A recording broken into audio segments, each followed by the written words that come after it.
You're watching the Financial Sense Newshour, financial news for high net worth investors and strategists. When it comes to the biggest investment trends and understanding the market, we've been delivering the insights you need for over 30 years. Welcome, everyone, to the Financial Sense Newshour. Now, if you've been a listener to our show over the years, you know I've always referred to energy as the master resource. It doesn't matter if you're building microchips, shipping freight across the ocean, or actually growing crops. Energy matters and enters into every cost of absolutely everything we produce and consume. You simply cannot have economic growth without abundant, affordable, and reliable power. Yet today, we find ourselves at a massive crossroads. On one hand, we see Washington policy and ESG mandates are pushing for a rapid shutdown of traditional hydrocarbons.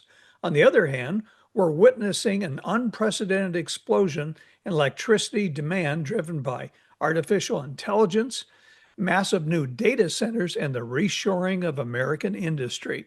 So, to uncloud this, today I've asked Mark Mills to join us. He's Executive Director for the National Center for Energy Analytics, as we take a look at, more importantly, what this means for capital expenditures, what will this mean for inflation, and how you should position your portfolio for the decade ahead.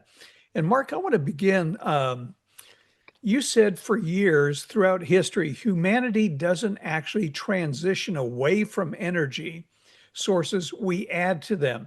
So Right. today we have politicians, central planners, they're insisting we can phase out hydrocarbons on a strict calendar schedule. I just don't buy it. Walk us through that. Well, you're not you're not buying it because it's even more ridiculous than selling the Brooklyn Bridge and moving it to China. I mean, I so the problem with the transition narrative is that, I mean, though I'm a physicist, words matter, right? I mean, you end up saying things that create not only impressions that are incorrect, but lead to bad investments, bad policies. The idea of an energy transition, to state the idea, be clear, as you know, is that it's not only necessary, and we all know why it's viewed as necessary, the climate apocalypse narrative, but set aside that debate, that we not only need to, but we can, because there's an inevitability to new stuff replacing old stuff. I mean, the car replaced horse and buggy, the cell phone replaced the landline. That's the narratives. And fossil fuels, those pejorative words for hydrocarbons, will be replaced by clean tech, energy tech, windmills and silicon solar panels and batteries. There's an inevitability to a transition. So why not accelerate it? Because we must. So here's what the data tell us. It's just data. There has never been, in all of human history, a transition away from any energy source. We use more of all of them now than ever in human history, with one exception, just one exception. It's a very minor exception, but an important one. The only exception, to give it away, is whale oil used for lighting. We don't use that anymore, but all other animal fats as fuel, all other use of animals as locomotion for heavy labor, use of wood for use of wind and water, use of any class of grain for power, making it an ethanol or alcohols. All of those we use more today than ever in human history. As a percentage of energy, they're lower because hydrocarbons are the dominant source of primary energy, with gas, coal, and oil. But the idea that hydrocarbons are going to be replaced is not shown in the data. We have spent $20 trillion, the United States and Europe combined, over the last 20 years to try to replace hydrocarbons in the idea of a transition. 20 trillion. That rivals total social program spending on both continents, by the way. Huge amount of money spent. Over that time period, the quantity of all three hydrocarbons consumed has increased. We haven't transitioned away from it. They've all increased. We've also increased the use of wind and solar and batteries and EVs. Of course, they're additions. They're not transitions. This has been true through all of human history, and it'll continue to be true. We're going to add more nuclear, we're going to add more wind and solar, and we're going to consume more oil and more coal and more gas for the foreseeable future. There's zero evidence in the data of any transition underway. Let's talk about energy density, something that you write extensively on. Compare, like, for example, the power density of hydrocarbons, nuclear power to wind, solar, and battery backup. What's the Yeah. difference mean? And actually, what's the cost difference for electricity and industrial competitiveness? If we're trying to compete with China, I don't think we're going to compete with China on wind and solar if we're trying to reindustrialize. Well, that's an understatement. Don't think that we definitely will not compete if we go that route. China is increased its use of coal and continues to. It's increased its use of gasoline and oil and natural gas. It's also not only increased its use of wind and solar, it's increased its production of them to sell to us, which is actually a brilliant move on their part. Offsets their purchase of natural gas and oil from the rest of the world. Look, energy density is an important concept, and it's not difficult to explain. I mean, you want to the fuels you use to accomplish something. You want to use less land and less material to accomplish the goal. So if you use wood, which is a low energy density fuel, to make steel, which is how it used to be made before then you're harvesting wood from in a very wide area. And the size of the blast furnace is dictated by simple economics. The further you have to go from the blast furnace to harvest wood and haul it back, you're using money, labor, hours, and energy to get the wood back to the blast furnace. Coal changed the game because it's higher energy density, right? That's why the coal blast furnace is used instead of wood-fired charcoal, furnaces.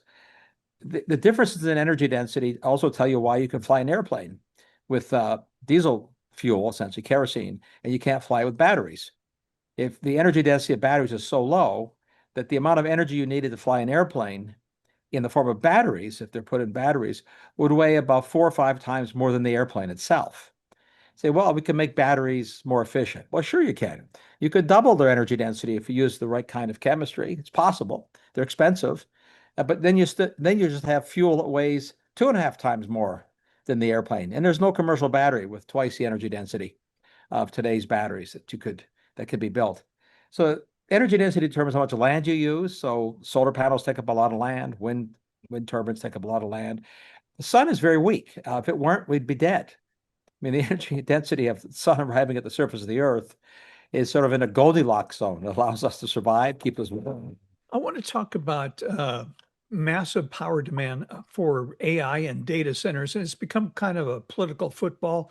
You've got politicians who are trying to stop the building of AI data centers. And these data centers, they need power 24/7. Yeah. So, do you think that we're going to have to do like what we've seen Microsoft? I think they went with the 3 Mile Island. They're trying to resurrect a nuclear power plant. Right. If that's the way it's going to go, because there's a big political opposition, just about everybody, in fact, in both parties, are trying to stop it. Yeah, the data center opposition movement is a subject unto itself. It's really quite remarkable how fast it's expanded and how vigorous the opposition has been, legal and otherwise. It's so fast and so vigorous and so coordinated that one would be naive not to suspect there are some organizing hands behind it and funding it. It doesn't look or feel spontaneous.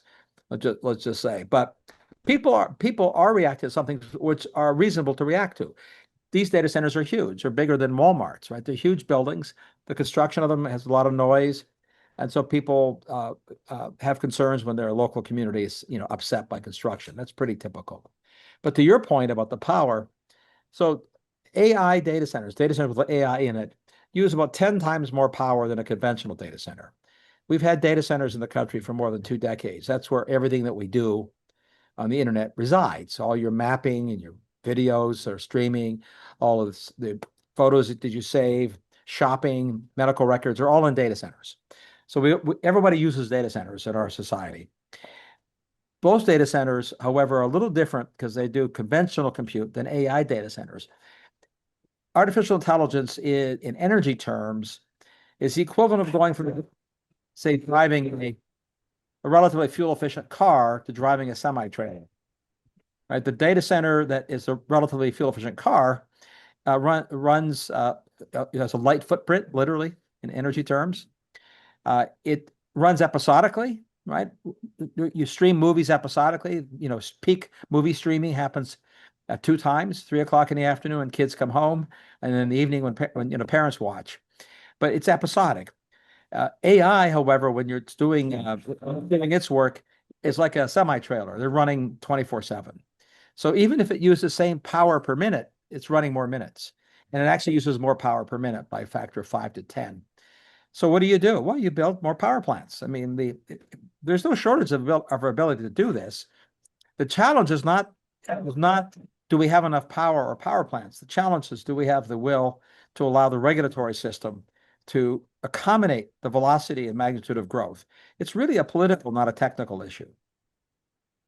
So, another thing that we're seeing, and I don't think people really grasp this, is, we all love the headlines, green tech, climate change, whatever they're talking about. But for years, in fact, decades, we were always worried about OPEC and its control of Yeah. oil. Yeah. Have we traded OPEC and oil for China in raw materials?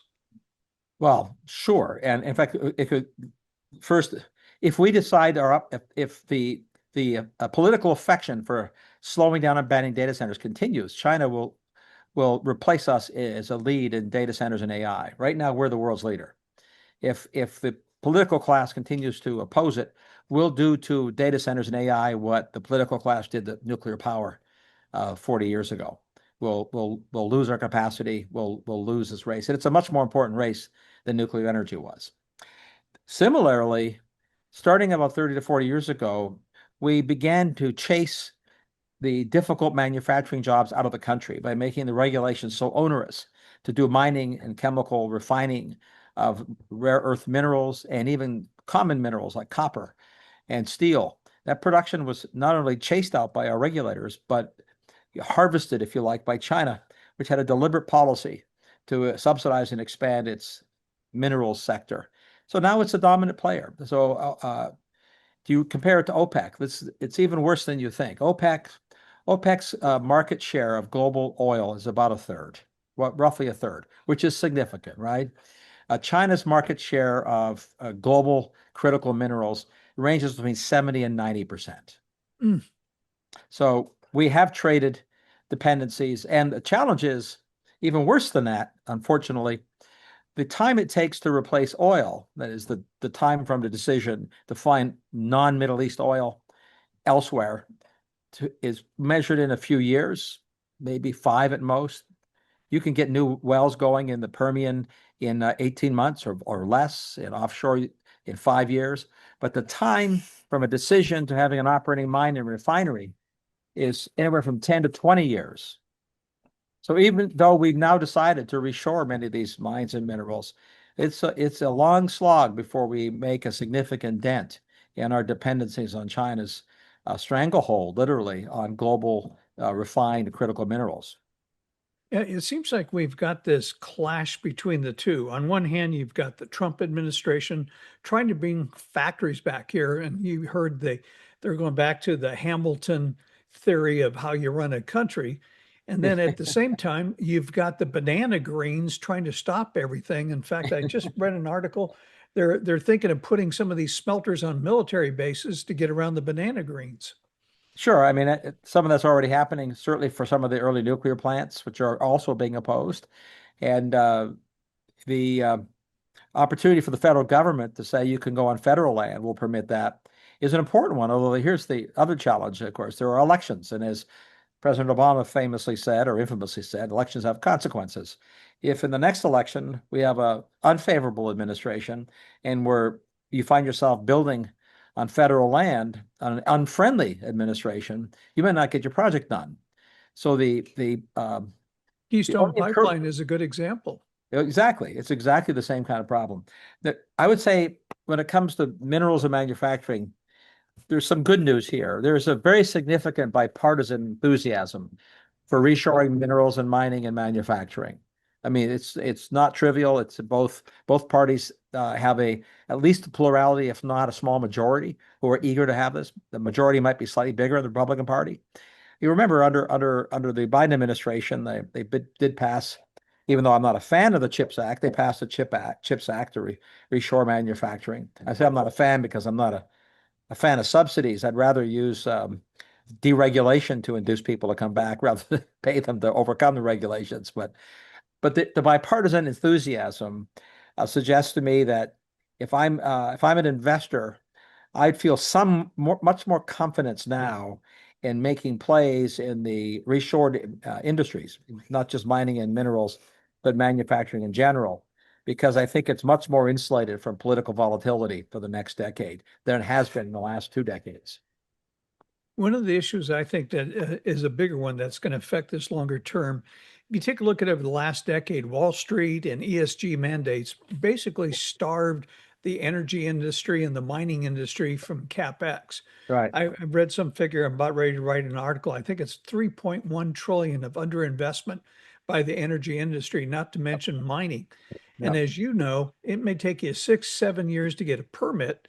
And then good luck, you're in lawsuits for the next 10, 12 years to bring a mine on board. Yeah, I So think how do we set up and how do we make up for these raw materials that we're trying to do this? well, I think there's significant progress in easing or regulations or deregulation. And again, some of it's bipartisan, which is important.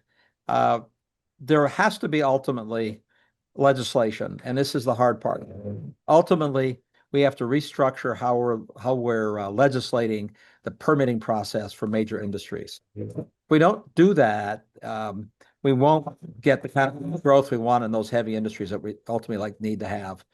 And I think, again, I'll be the cautious optimist. I think there's a consensus, at least the plurality in the Democrat side, that we need this. There is a fringe who don't. I mean, there's no question there's an extreme fringe. And there's also a libertarian fringe in the Republican Party who don't believe we should devote the effort to expanding mines in Europe. To be simplistic, their view would be if countries in Africa and China want to dig mines and sell us stuff cheap, let's have at it, right? So that, but I think those two factions are a minority in both parties. You know, today in the press, and especially with the tech stocks going up, software is getting all the press, but you've always argued that the real breakthrough happens when we master material science. What's happening right now with advanced alloys, silicon carbide, or synthetic materials? The idea that we have embedded in people's heads is sort of idea that our economy is being driven primarily by things that are virtual, software, right? It's the light touch economy, the post-industrial economy. It's in people's heads. There's a lot of truth to that. The highest growth on the margin is coming from software and from intellectual property and new patents. All that's true. However, what's also true is none of it can exist except it's instantiated in hardware. You have to build computers to hold software. You have to build buildings to hold the computers. You have to dig mines to make the materials, the factories. This is all self-evident as soon as you state it. But the more software you have, the more hardware you need. So the virtual and physical world are tightly linked. In engineering, they're called cyber-physical systems. They're tightly linked at the interface between cyber and physical. You can do some things totally virtually, like search for an idea, define a word on the internet, have Google tell you what the definition of a word is, how to spell it. That's totally virtual activity, but it exists in hardware and the networks and the communication system, the power to make it. The hardware side becomes more important the more sophisticated the materials, maybe self-evident, which is say it. The hardware side becomes more important the more that the software side boosts the economy, because then you need more cars, more trucks, more mines, more airplanes. So it's a virtuous circle of interrelationship between hardware and software. Then you have this the question though, aren't we dematerializing in a post-industrial economy? That trope comes up from measuring our material use of the hardware stuff as a share of GDP. Well, that's true. As our economy gets bigger, the share of our economy tied up in manufacturing and in mining declines, but the absolute quantity of the materials used keeps rising. It's the same point I made earlier about energy. You can become more energy efficient in energy use per GDP, but the GDP grows faster than the efficiency. There's more uses for energy, more uses for materials. So now the question was, do we have enough, say, let's use copper. Do we have enough copper in the world? Well, yes, but the question isn't really, do we have enough copper? Can we afford the copper? Can we get it in time of where it is? And as that becomes more difficult, what you intersect is the declining cost curves for new materials, new technologies that could replicate or replace copper. So some carbon based materials, this is the graphene class of very exotic materials, are already more conductive than copper. They're still slightly more expensive than copper, but for many applications, we'll begin to see new materials, synthetic materials, even some new materials that we don't know that it don't even exist yet, because AI will help us invent new classes of materials that can replace materials that are in shorter supply or becoming more expensive. Shorter supply in the practical sense, not the geophysical sense. And the Earth has more than enough materials. The issue is never about are there enough materials? Are there enough that we can afford to get in the time frame we need? And this is why obviously polymers are used, because polymers can be made as strong as steel in many cases and are much easier to fabricate than steel. I want to talk about where you see this in the US, you see it in Europe and Asia. We're an aging demographic. I think there's 70 million Yeah. boomers that are going to be retiring. Who knew? Maybe not you and I, but let's talk about AI computing and let's say physical robotics. Will Yeah. that step in to keep productivity growth growing when you have a diminishing or a shrinking labor supply? Well, I think the short answer is yes, and it's the first time we could say that, um, in a very long time. Productivity has been improving for all of modern history. That is, more output per labor hour or fewer labor hours needed to get the same output. But with the demographics, to your point, going the way they're going, we have, as everyone knows, the aging out of the skilled trades is happening faster and sooner than the general aging out of the population. In other words, put differently, the average age of people in the skilled trades is older than the average age of the workforce in general. So that's just a way of saying that young people in the last generation have not as many entered the skilled trades. So you've got an aging workforce. What do you do? Well, the ones that are older have to be able to do more, and that's where automation and robotics come in. And the ones that are coming in that are younger, because we'll have fewer than they did before, have to be able to do more per person. If you could just notionally have automation and robotics. I say both because I'm not talking about just a robot that walks around beside you and helps you carry lumber, let's just say in your mind's eye, but rather systems that allow one person to do as much work as two, which is, I'll give you an obvious example. The backhoe, which was only invented and been around since the mid-1950s. It's a pretty modern tool. The backhoe is an automated shovel. It's a steam shovel, right? It used to be called steam shovels when the first steam-powered shovels were built.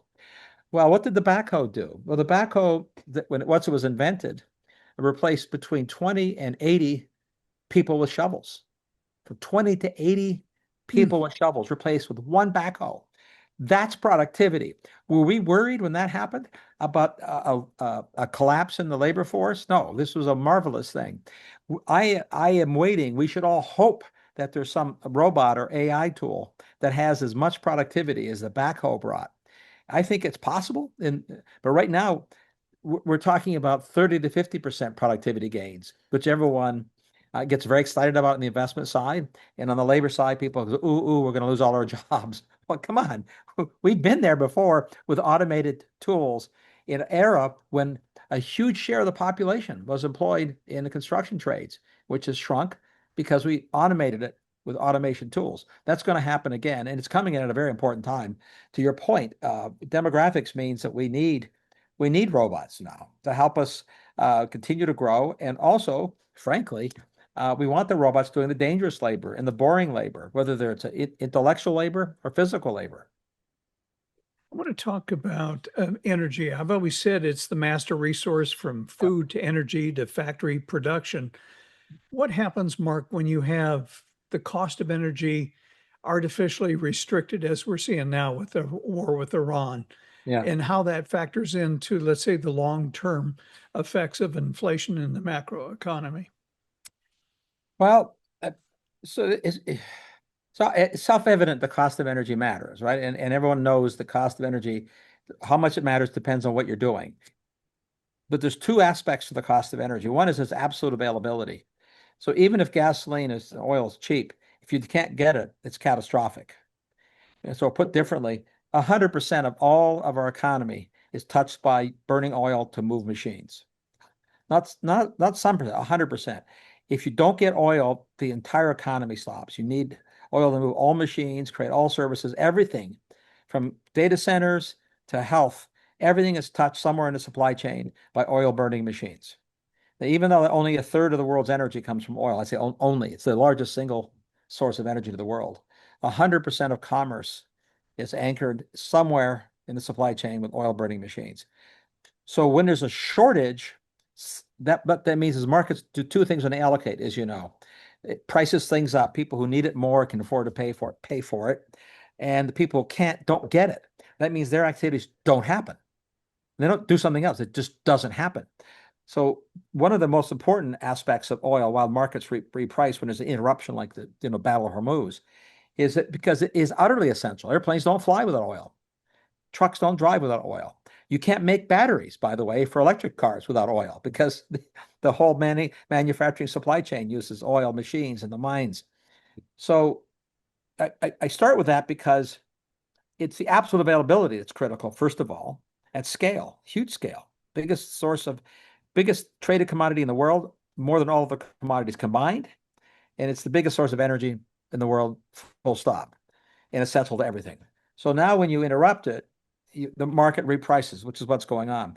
The big question that people should be focusing on is, given the magnitude of the interruption in the Hormuz, why didn't oil go over $200 a barrel?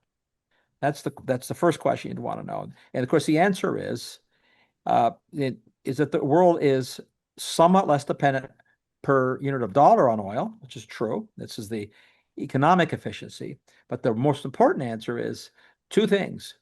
The United States became the world's largest producer, and we are a reliable, continual supply to the world, and we are increasing our production still. And China, interestingly, became the world's largest strategic reserve of oil on the planet. They set out deliberately a decade ago to expand their strategic reserves to almost 1.5 billion barrels. Our strategic reserves at peak were half that. And what they did when the crisis hit, because they are an export economy, they cannot, this is my theory, they cannot tolerate a global recession because people stop buying their stuff. So if you are afraid of $200 oil or even $300 oil causing a global recession, what would you do? China reduced its oil imports by 40% when the war broke out in Iran by drawing down its strategic reserves and, of course, other austerity measures within its own country. That took a huge amount of pressure off the markets. We and the rest of the world also started releasing their strategic reserves. We continued increasing production in the United States. The actual total, and of course, there was a lot of leakage in Hormuz, as you know. A lot of oil was getting through anyway. There was sort of nudge, nudge, wink, wink going on globally on that. So the net effect, of course, is where we have a world in which one of the biggest disruptions of oil supply in history has had a very modest effect on the actual absolute price of oil. And adjusted in GDP and inflation terms, which is the right way to do it, I think. The price of oil today, if we wound the clock back 20 years, is not $80 or wherever it's trading around now. It's more like 60, 55, 60 in inflation and GDP adjusted terms. So those are not catastrophic numbers, even though politicians on both sides of the aisle want to complain about the price of gasoline and oil. It's a share of disposable income for 90% of the U.S. population. It's not crippling. It's not damaging. It's inconvenient. It's annoying. No one likes it. I don't like it. But it's not economically destructive. So we are, or put it more simplistically and differently, our economy is so much bigger, and the diversity of supplies in oil is so much greater. And the addition of the United States as a major primary supplier of oil, a reliable supplier of oil, is so important. And the incentive of China to deploy its reserves is critical to them. That we end up in a world that we live in right now, where we've had this very modest outcome from a massive disruption in this battle in Hormuz. Now, where could it go from here? Who knows? I mean, I think the odds are we're in a sort of a new normal for a while. with prices bouncing around where they're going to bounce around. There are certainly outcomes that could lead to a price shock of significant proportions. It's always possible if the war escalates and we, really, really take a lot more supply out for a long time. It seems improbable at the moment. You don't know. Who knows? But to your broader point, the underlying availability of oil or energy broadly that's reasonably priced and that's continuously available, it's a key factor in supply chains, whether it's food or fuel, right? Food doesn't store infinitely. We store a lot of food, but doesn't store infinitely. Oil stores for a long time, but you can't afford to store a quote infinite supply of oil. So the continual availability coupled with tolerable prices. Politicians, including our current president, wants cheap oil. I get it. Everybody wants cheap oil. Biden emptied the strategic reserve to help tamp down oil prices, just purely for economic, not strategic reasons, which is unfortunate because every politician wants cheap oil. But I would say we're in tolerable oil price range right now from the economic perspective. And that's a good thing, obviously, because we want the economy to keep doing what it's doing, which is doing pretty well by all measures, not just stock market measures, by labor measures and by GDP growth measures. I want to talk about the permitting and infrastructure bottleneck, whether you're building a nuclear plant, AI data center, a copper mine, the permitting, and I think it's the NEPA Act that we have to go through. Yeah. I think of Dan Wang's book, Bottleneck. He says, China has engineers, we have lawyers. Yeah. It's a good line. I used to tell people that there are more lawyers in the Washington, D.C. area than there are in the country of Japan, which I think is still true. Yeah, we're a litigious society, and that's always been true, by the way. I've done some reading on the history on this. The litigiousness began at the earliest days of our 250 years ago. Americans are entrepreneurial in every sense in terms of prosecuting for their rights. But look, the NEPA Act, National Environmental Policy Act, was conceived with a good notion, right? When you do big projects, you want to look for what your big impacts are. You want to be aware of them and mitigate them. Perfect. If you say it in those terms, who could argue with that? Perfectly reasonable. What happens with these kinds of laws is they get mission creep and they get, I guess you might call it a zealousness creep, where we solve one problem and the problem lookers look for other problems to solve. And they keep expanding the penumbra of areas and concerns and anxieties about our environment, our physical environment. No one would disagree that environmental reviews are not appropriate in the modern world. That's what we want to do. To mitigate them, you can't eliminate environmental impacts. Humans impact the environment because we're human. I mean, we exist in it, we impact it. But there is pretty widespread agreement on the conservative side. There is not widespread agreement on the Democrat side that the NEPA has gone too far. We need NEPA reform. However, there is a plurality, I believe, of Democrats who recognize that NEPA has gone too far because it's hurt their ability to get the things they want to get built. Big wind farms, big solar arrays, and including those who are eager to see mining reshored. They realize the environmental regulations are too onerous. In many cases, in the United States, we know that it's not only taken 15 to 20 years to get permits. The permits, once issued, have been litigated and novated summarily after spending millions of dollars getting a permit. And this is just unacceptable way to run a railroad, as they say, and that has to be fixed. And again, I'll say that requires congressional legislation. We all know we talked about the dysfunction of Congress. That's self-evident. I think it's probably built into the system. But I'll say again, I think the common interest in getting more done and more built in America now across political lines makes it theoretically possible, depending on what happens in the next Congress, that we could begin to see some kind of restructuring of NEPA, restructuring of the National Environmental Policy Act to allow the reviews to be more rational, if you like. Well, on a positive note, let's talk about some of the things that we have advantages. I would have never thought, Mark, 10, 15 years ago, when American oil production was declining down to about 5 million barrels a day, that within a decade, we've become one of the largest exporters or producers of oil in the world. Yep. We're the largest. We are now the largest producer and one of the largest exporters. We are the largest exporter of LNG, liquefied natural gas. Well, I'll take a mild, humble bragging right on predicting this outcome in a paper I wrote, I think it's 14 years ago now, called The North American Energy Colossus. And at the beginning of the shale revolution, most people had not heard the words Permian Basin and Bakken Shale and Haynesville.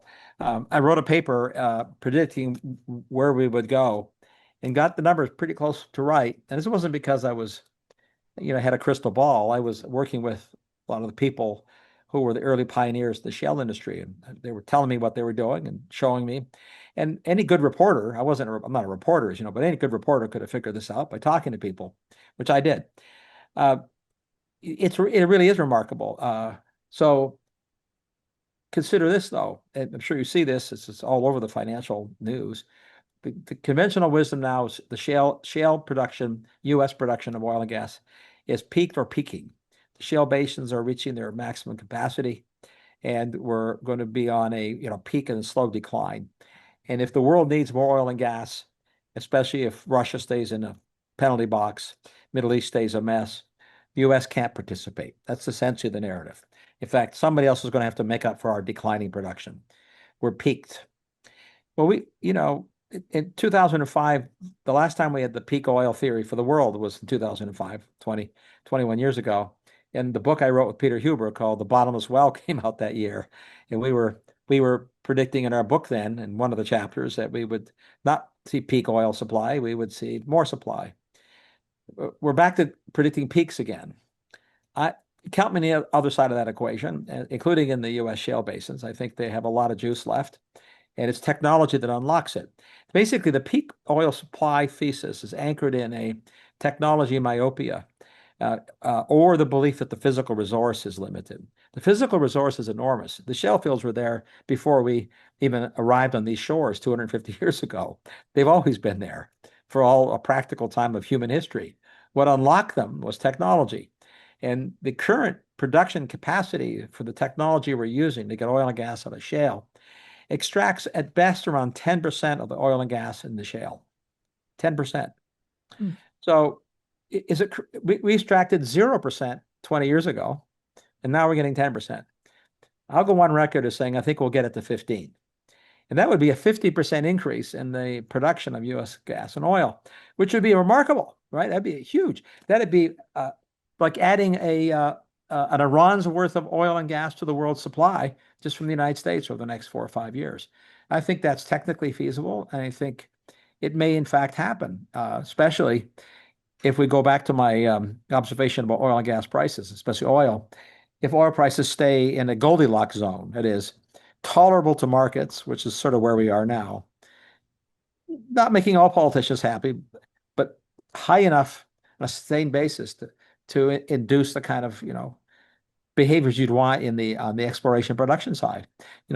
People don't take risks with their capital if they don't think they're going to get a reward, right? It's true for all of us. It's especially true for the oil and gas industry. So I think if they are worried, the dynamics are leading to not just opposition to drilling in America, but to a price collapse, recession-induced collapse or oversupply-induced collapse, which is not impossible, right? Then they sit on the sidelines and wait. Just sort of where we are right now. There's a lot of sidelines sitting and waiting. There's modest drilling and production going on, but it's not vigorous, let's just say. I wanted to move on to something I think is really important, and that is energy literacy for the public. I mean, I think some people think that electricity comes out of an outlet in a wall. It doesn't? The governor of California. Yeah. But it gets into the debate with politicians, whether you're trying to stop an AI data center, a solar farm, wind farm, whatever it is you're trying to build. People don't understand that when they're using their iPhone, that everything they do on that iPhone resides in the cloud. Right. And it takes energy to make the iPhone. It takes energy to operate the networks for the iPhone. It takes energy to operate the data centers. takes energy to truck the materials around and fly them around the world. Most iPhone parts are flown. So energy literacy is something, we've talked about and I've worked on in various ways over my career. I would say there's two kinds of energy illiteracy. There's sort of the general one, which is not because people are stupid, it's because they just don't know. I mean, it's a form of, illiteracy. It's just, you just don't know. It's not that you're stupid, you just don't know. And it's not because people are curious, they're just busy. So they don't know how iPhones are made or how batteries are made. They don't, but you tell people that most of the time, my experience with people that are a non-expert community, they're sort of surprised and shocked. If you tell somebody, look, your electric car, it's great. I love electric cars. The battery, the fuel tank in your electric car weighs 1,000 pounds. They go, oh, really? Yeah. 1,000. Your gasoline tank weighs 70 pounds, holds same amount of energy. Wow. That's the energy density thing you and I are talking about. And oh, by the way, the 1,000-pound battery, that entailed digging up somewhere on Earth, mostly in China and Africa, 500,000 pounds of rock to get the minerals to make that one battery, using big diesel machines that are burning hydrocarbons and emitting carbon dioxide, and then big diesel burning and natural gas and coal burning machines to grind up the rock, refine the chemicals and get the minerals out. So, but you could put numbers on those things, and they're quite remarkable. Most people don't know that. It's a form of illiteracy, but it's not because they're stupid. It's because no one's ever told them. And it may not be that interesting to most people. That's one form of, we'll call it energy illiteracy. The other form is the sophisticated class of analysts who believe things that just aren't true. They're just silly. Solar plus batteries are cheaper than natural gas. Well, that's half true. But is it that if you're allowed to put your solar array on a public grid and you supplement it with batteries, you can take advantage of other people's power plants to provide your electricity for yourself. So the assertion that solar is cheaper than conventional power is true in that narrow, specific sense. But it's not true if what you're trying to do is build a power plant, you deliver power at a fixed price, at a fixed level of reliability, and it's isolated. You're in a system. Everything is a system. If I needed 1,000 megawatts of power to power a small city of 500,000 people, which is cheaper, building natural gas turbines, distributing the power to them, or solar panels with batteries and distribute power to them? Well, most people would say solar because they've been told that over and over again.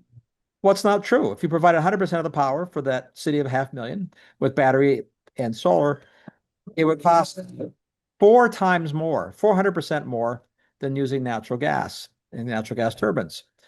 That you could figure that out in the arithmetic of the system. It's not a made-up number. In fact, Michael Sembalist, who's the terrific, I think Wall Street's best energy analyst at JP Morgan, he puts out an annual energy report, and is one this year did the calculation I cited specifically about which is cheaper, because this is the narrative put out there, that solar is cheaper, and so therefore the politicians, regulators should require utilities to build solar only going forward because it's, quote, cheaper. When you analyze the actual cost of the system to deliver the reliable power over the 30 years, it's not cheaper. To believe otherwise is a form of illiteracy, but it's a form of cognitive dissonance or selling your own book or political agenda illiteracy. It's hard. I know some people really believe that it's true. The solar is cheaper at scale. Very smart people believe that. That's a form of illiteracy. So the reason we created the National Center for Energy Analytics is fundamentally to address both those forms of energy illiteracy for things that people don't know. How much energy is used in shipping stuff, moving stuff around?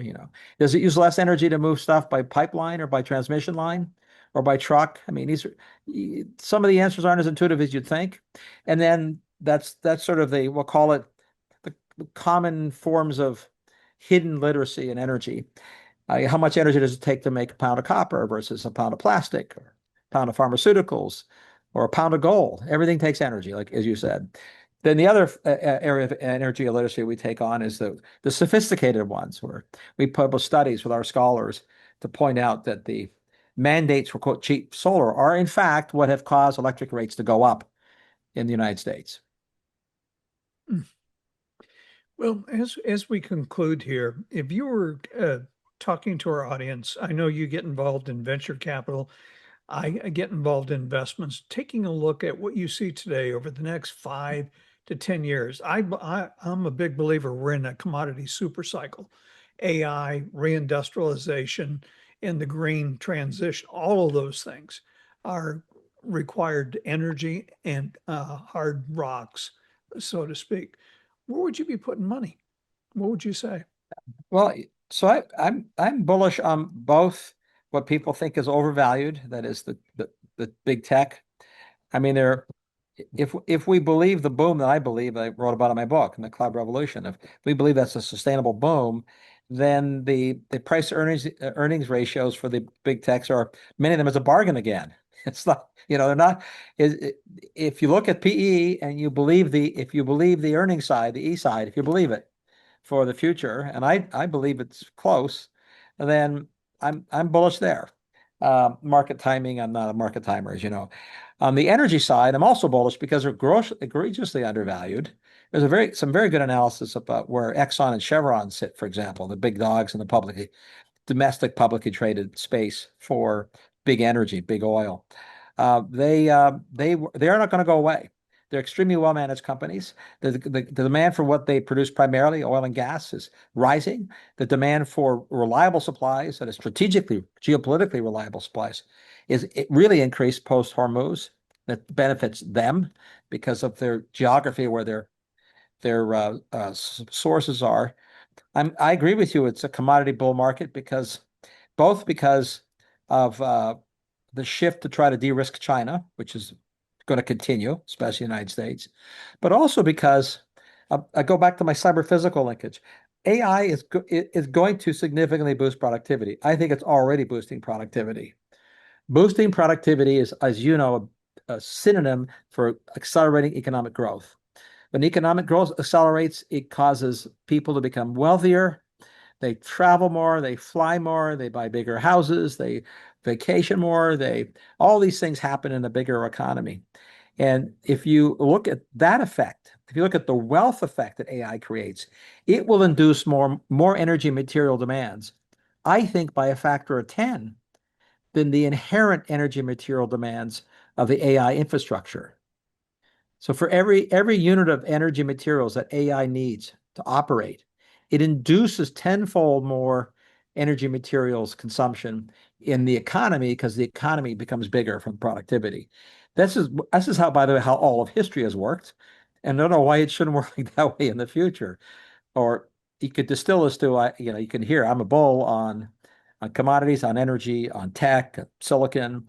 I think we're in a super cycle all around. The velocity of growth will depend on where the underinvestments happen. So we've underinvested in minerals. We haven't underinvested really in silicon. I mean, chips, we're investing heavily there.